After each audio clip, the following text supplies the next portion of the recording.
Okay, so those are the general trends within the periodic table, allowing you to predict how many electrons an atom might wish to share. However, it doesn't always work that way perfectly. But let's not get ahead of ourselves. So let's start, for example, looking at a couple of structures. You could have carbon with 4 hydrogens, like so.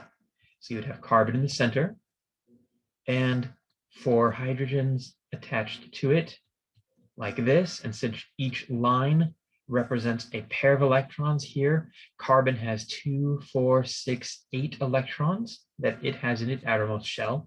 And each hydrogen atom here has 2 and 2 and 2 and 2. So each hydrogen atom itself now has a pair of electrons as needed to satisfy its outermost shell. You could look at another very simple compound, NF3, and we will go into how to draw these later in this chapter. So NF3, you're going to have nitrogen, and it is going to have a pair of electrons here, and then it's going to have 1, 2, 3. And fluorine is going to come along. Fluorine has only 1 electron that it can share. So there's the electron it can share, and the rest of its valence electrons are going to be around it, like so. We can see this occurs for all 3 fluorines on this compound. And now if you go back and count these valence shells on each atom, you'll see that they have a complete octet. Now, what if you have a compound that doesn't necessarily work perfectly in this fashion? So a good example of this might be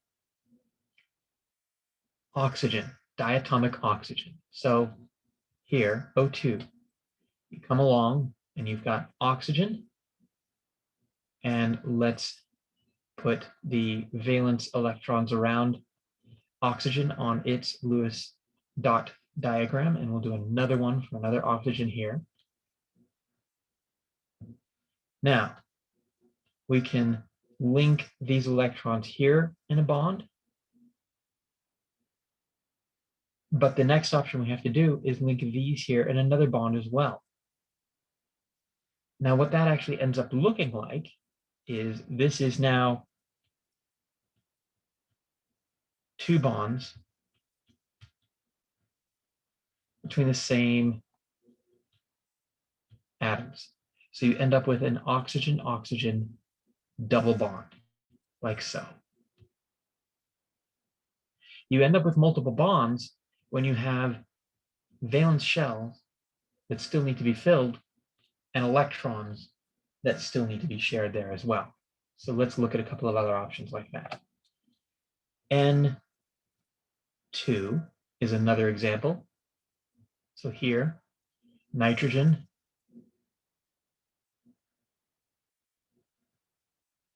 paired with another nitrogen.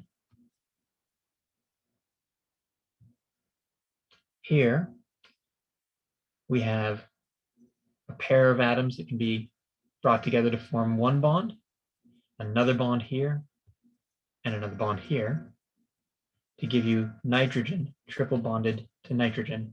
And of course, don't forget the last pair of atoms or electrons on each atom. I hope you're with me so far.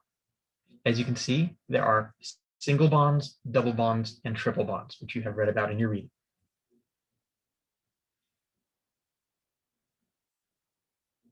Now, let's look finally at a couple of other types of bonds. Your book mentions what we call a coordinate covalent bond. This is where one atom brings a pair of electrons instead of a single electron. All the examples we've looked at so far, each atom brings a single electron to form a pair. This is where one atom brings a pair of electrons to the bond formation.